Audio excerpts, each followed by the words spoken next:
So we'll start the recording and then we'll go to the presentation. And today, yes, Khattab is just joining us. Well, and as you can see, we are going to continue speaking about working in general practice, so medical jobs. And we start with the comments on homework. On this slide, you can see some screenshots from the students' papers. And you remember that the task was to use the verbs in one of the grammar tenses, the present perfect tense or the past simple tense. And so I would like to comment on sentence 3.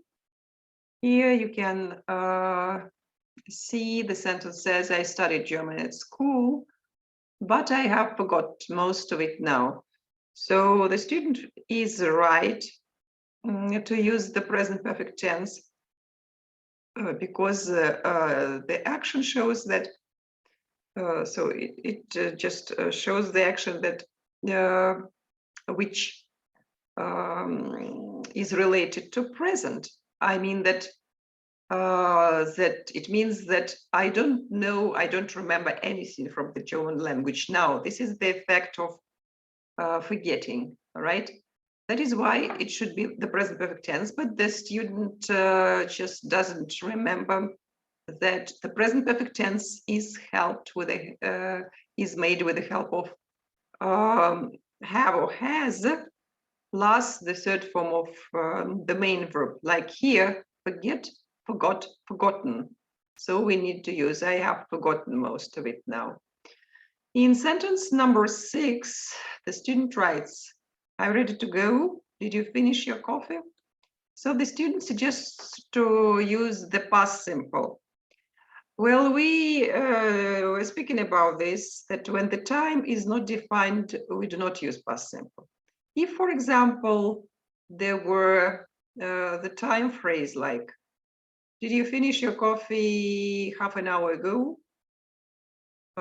So it means we can use the past simple tense.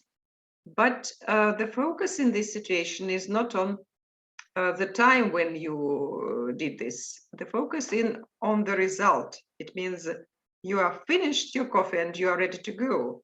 That is why we need to use the present perfect, like, have you finished your coffee? So this is the question. And the next sentence is number 9. Quick, we need to call an ambulance. Yes, we need to call an ambulance. There was an accident. So the person who calls doesn't say when the accident happened. So if, for example, he says, there was an accident 10 minutes ago, it would be all right.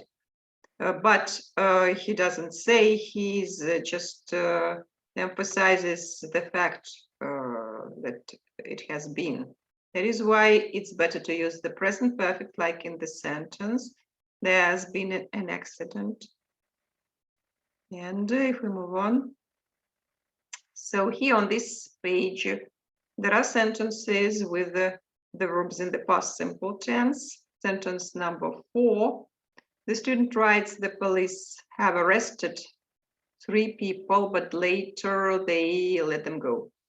Well, you see that, this is the succession of 2 actions. And when we describe something, some events that happened in the past, like in a story, when one action follows the other, we normally use the past simple tense. For example, if you tell your friend about what happened yesterday, you say, I went there and I met someone. So then we went and so on. So here, this is the case. And here we need to use arrested, the past simple tense. And arrested is not connected anyways to the present because they arrested 3 people and then let them go later, also in the past. So they are not arrested now, actually. They are free. Well, and the same situation is in sentence 7. The student writes, I have applied for a job as a tour guide, but I wasn't successful. First he applied and then he wasn't successful. So one action follows the other, so it should be applied, past simple. As for sentence 11, well, it's given here how that happened. The student feels that it should be past simple, but the student doesn't remember how to make up a question with a past simple form of the verb. We need to use an auxiliary verb did. How did that happen? So this is about the home assignment. Do you have any questions? Hello? No, miss. No questions. Okay, No, Miss Arkley. No, miss, no question. I see. Okay. Well, you see, actually, yes, most of the students have done it without mistakes.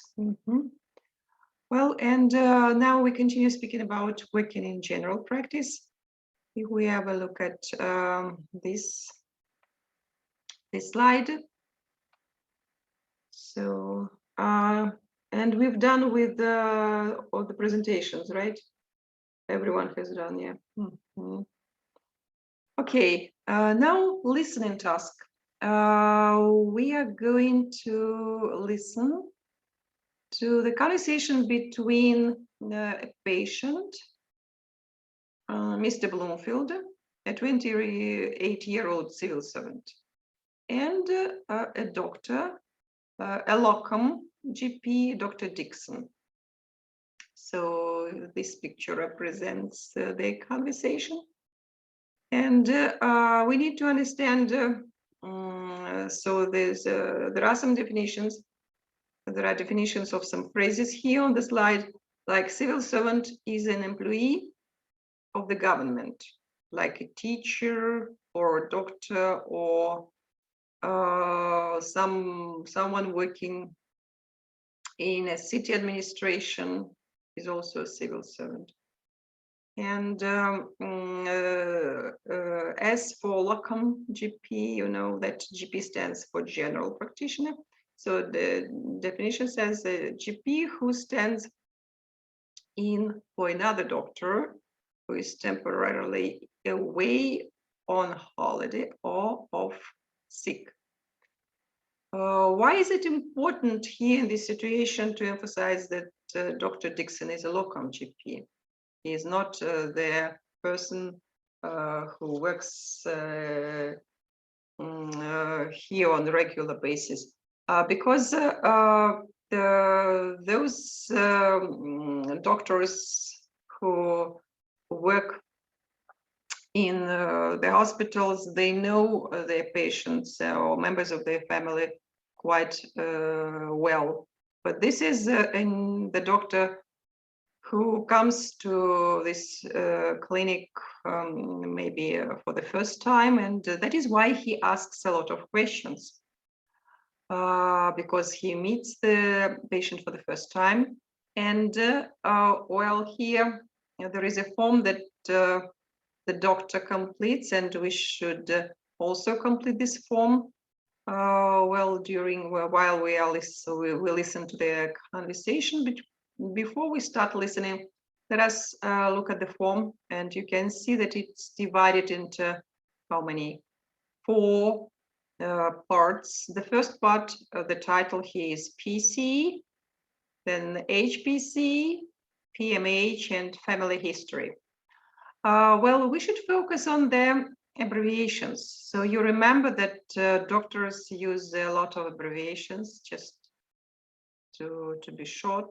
And we do know the meaning of PC. Who remembers what does it mean, PC?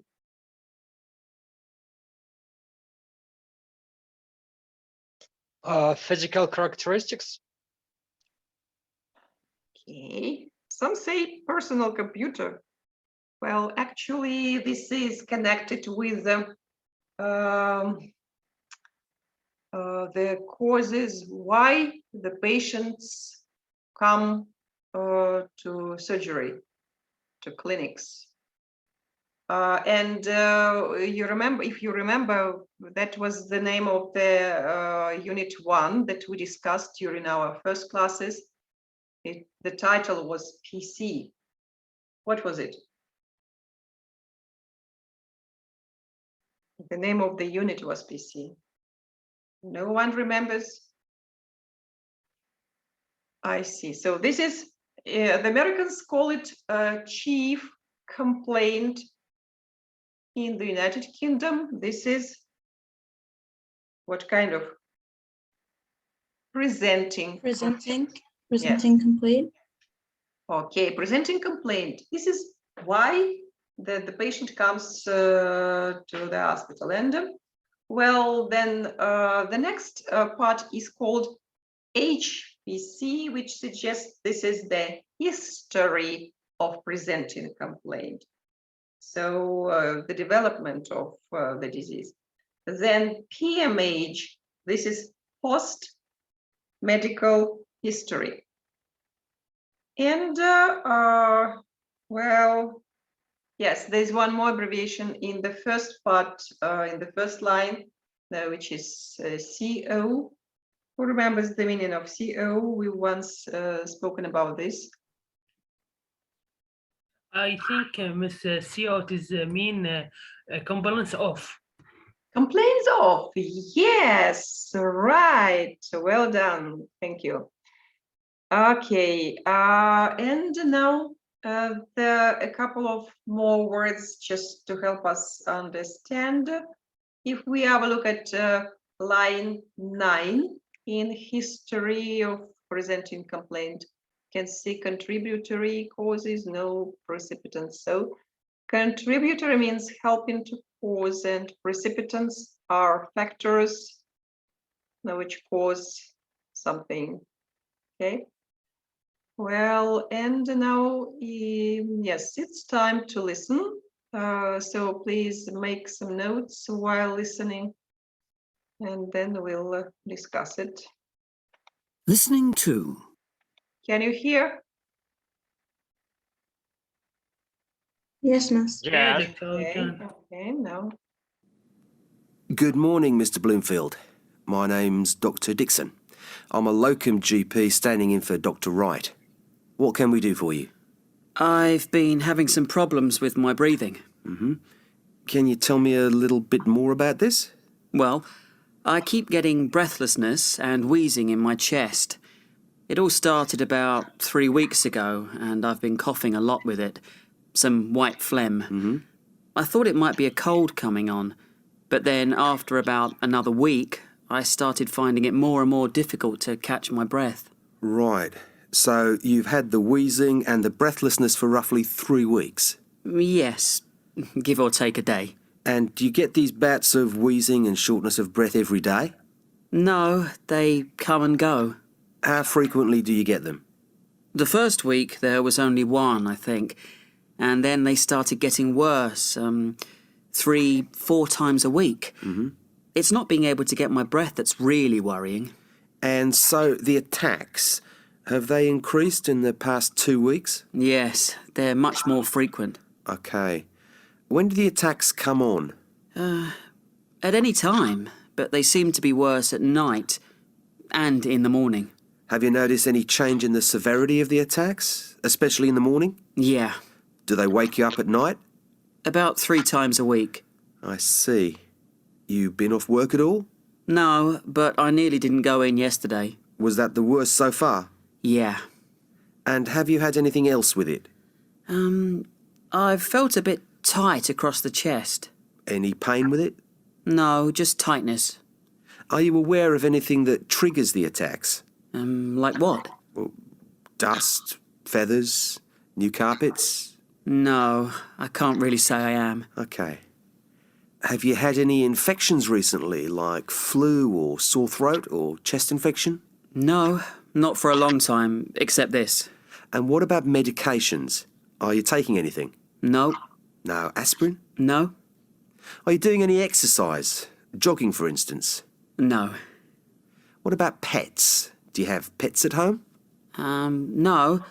But my neighbours have a cat, but I don't see it that much. Everything okay at home? Yeah, things are fine. And what about work? I see you're a civil servant. Any stress or problems at work or anything like that? Work's been getting me down recently. In what way? Well, there's been a lot of changes going on recently, and I suppose I'm a bit anxious, what with the mortgage and that. And this has been getting to you? Yes, more and more. I see. And does the wheezing, etc., continue over the weekends? No. When I come to think about it, it doesn't. Okay. Some general questions. Have you ever had anything like this before? No, never. Do you have other illnesses? High blood pressure, diabetes, or heart problems? No, nothing like that. This is the first time I've been ill in my life. Has anyone in your family had anything similar?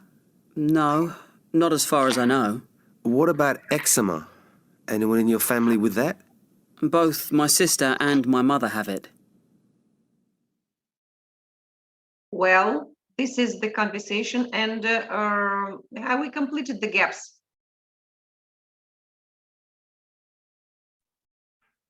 No reply. Yes, miss. Yes. And I would also like you to. So this is the form that the doctor just completes, and Listening to. I would also like you to have a look at this slide. So Mr. Bloomfield doctor asks Mr. Bloomfield about the following things that trigger the attacks, about infections, medications, physical activity, pets, problems at work, and mortgage. And now we are going to listen for the second time, and please focus not only on the previous just form, but also on the questions which you can see here. Now, All right, doctor. let us listen for the second time now. Listening to. Good morning, Mr. Bloomfield. My name's Dr. Dixon. I'm a locum GP standing in for Dr. Wright. What can we do for you? I've been having some problems with my breathing. Can you tell me a little bit more about this? Well, I keep getting breathlessness and wheezing in my chest. It all started about 3 weeks ago, and I've been coughing a lot with it. Some white phlegm. I thought it might be a cold coming on, but then after about another week, I started finding it more and more difficult to catch my breath. Right. So you've had the wheezing and the breathlessness for roughly 3 weeks. Yes, give or take a day. And do you get these bouts of wheezing and shortness of breath every day? No, they come and go. How frequently do you get them? The first week there was only one, I think, and then they started getting worse, 3-4 times a week. It's not being able to get my breath that's really worrying. And so the attacks, have they increased in the past 2 weeks? Yes, they're much more frequent. Okay. When do the attacks come on? At any time, but they seem to be worse at night and in the morning. Have you noticed any change in the severity of the attacks, especially in the morning? Yeah, Do they wake you up at night? about 3 times a week. I see. You been off work at all? No, but I nearly didn't go in yesterday. Was that the worst so far? Yeah. And have you had anything else with it? I've felt a bit tight across the chest. Any pain with it? No, just tightness. Are you aware of anything that triggers the attacks? Like what? Dust, feathers, new carpets? No, I can't really say I am. Okay. Have you had any infections recently, like flu or sore throat or chest infection? No, not for a long time, except this. And what about medications? Are you taking anything? No, No aspirin? no, Are you doing any exercise? Jogging, for instance? no. What about pets? Do you have pets at home? No. But my neighbours have a cat, but I don't see it that much. Everything okay at home? Yeah, things are fine. And what about work? I see you're a civil servant. Any stress or problems at work or anything like that? Work's been getting me down recently. In what way? Well, there's been a lot of changes going on recently, and I suppose I'm a bit anxious, what with the mortgage and that. And this has been getting to you? Yes, more and more. I see. And does the wheezing, etc., continue over the weekends? No. When I come to think about it, it doesn't. Okay. Some general questions. Have you ever had anything like this before? No, never. Do you have other illnesses? High blood pressure, diabetes, or heart problems? No, nothing like that. This is the first time I've been ill in my life. Has anyone in your family had anything similar? No, not as far as I know. What about eczema? Anyone in your family with that? Both my sister and my mother have it. Well, so now I think we can just discuss it. Lina, will you tell us what is missing in presenting complaint part of the form? We can say wheezing, coughing, and producing white phlegm. And he said he thinks it might be a cold. He thought it was a cold. So Abdullah Yunus can help us, right? And the first form? Yes, yes. Number one. What is number one? I think wheezing. Number two? And number two is phlegm. No, it's the cough. Okay, actually, so number one is breathlessness. It repeats the. So I mean, the form shows that the patient complains of breathlessness, and is 352, 3 weeks. Yes. Because there are 52 weeks in a year, right? And then So, the doctor writes one more time just the symptoms like breathlessness, and wheezing, and productive cough. You're right. Okay, and white phlegm. yeah, productive cough and phlegm. Yeah. Thank you. And so if we have a look at history of presenting complaint, let us listen to Mazir. Mazir, Yes, miss. so what did you write from 5 to 10? I think I got a little confused, but I think he mentioned attacks will worsen after 3 or 4 weeks of it starting. Number Remember? 7? And then the cough wakes the patient up about 3 times a week. And Right. the other symptoms were chest tightness. Chest tightness. The contributory causes, he mentioned there were no contributory causes to it. Okay. And the history Yes, history suggests what? suggests it suggests no past attacks or no. I don't remember the last one. I think it says none or something like that because he asked him a question. Yes, so this is the asthma. I mean that there was not such a diagnosis in their conversation, but so the doctor may write history suggests asthma.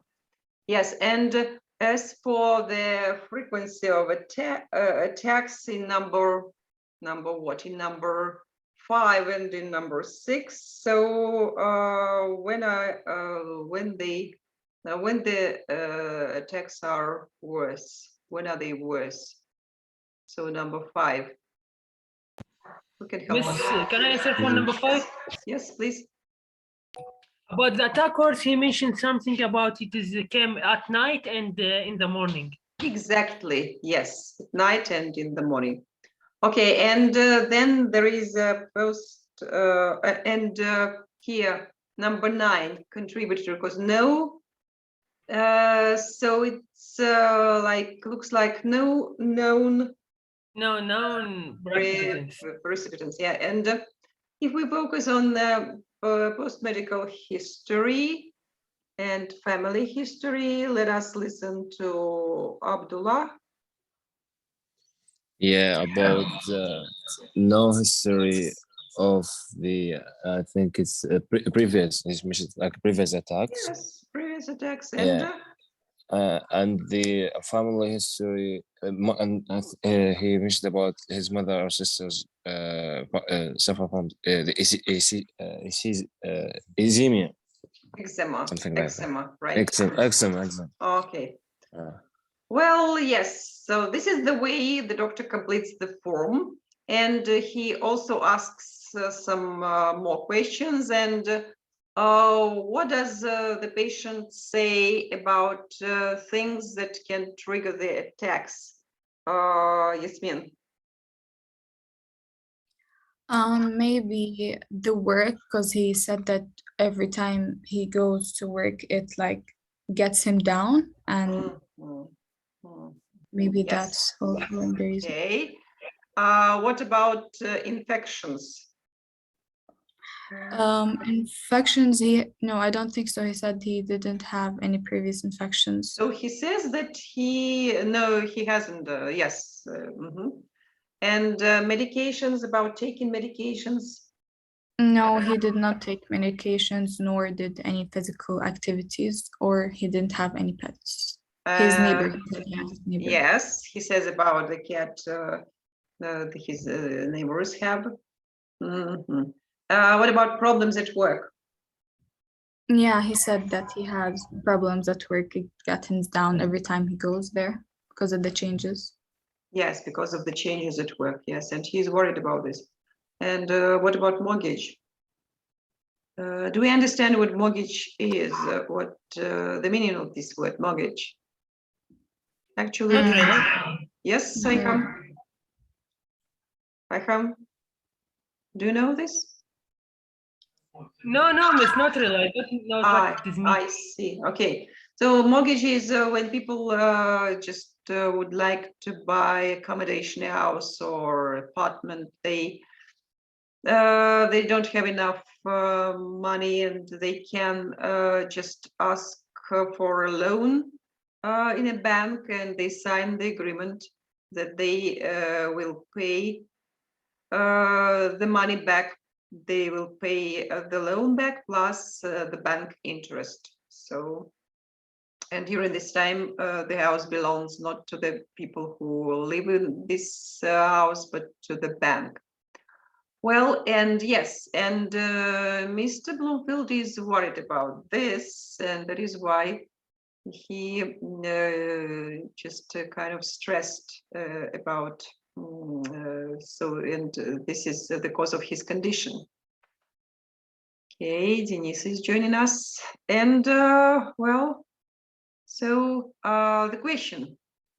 You see that the doctor asks a lot of questions. Why are the past medical history, family history, social history, and drugs and allergy history important?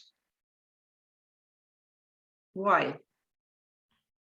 It's for the medical history, for the family history. I think to know from where he get this sickness or how it make him illness. Maybe it's genetic from his family, or from he take some drugs and it was the negative effect on his body, so he make him ill. So this is the importance of those things, I think. Exactly right.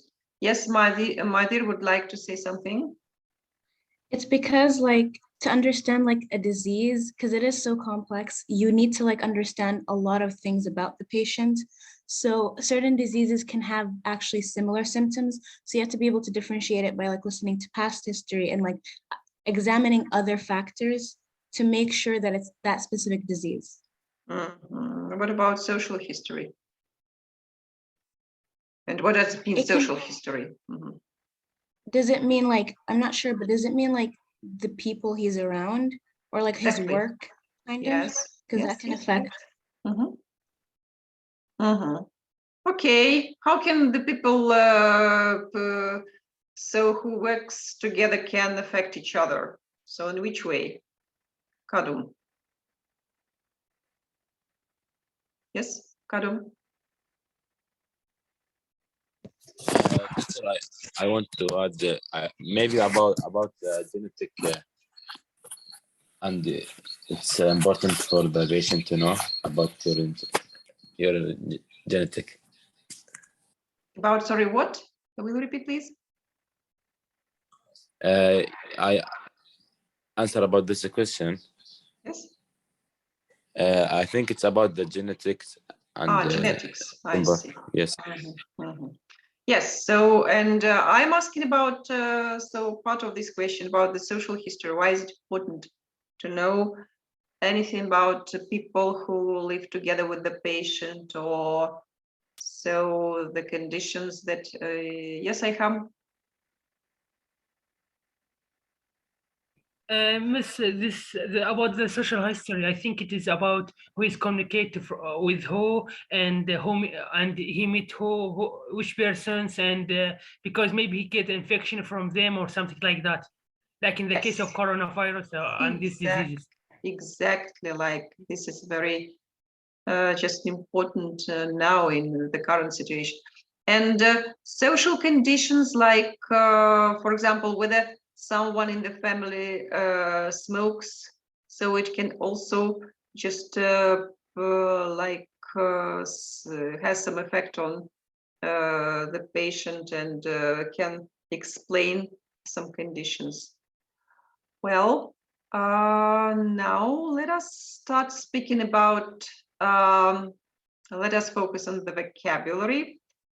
And so when the doctor makes notes about the condition of the patient, so he writes about signs and symptoms. What's the difference between a sign and symptom? Actually, well, a sign is the indication of illness that the doctor sees. Maybe it is not apparent to the patient, so it's a sign for a doctor.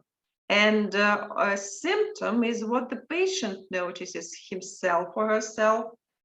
Well, sometimes signs can be classified as symptoms and vice versa. Both the one and the same condition can be both a sign and a symptom. Well, so this is just the definitions, and I think we can stop now.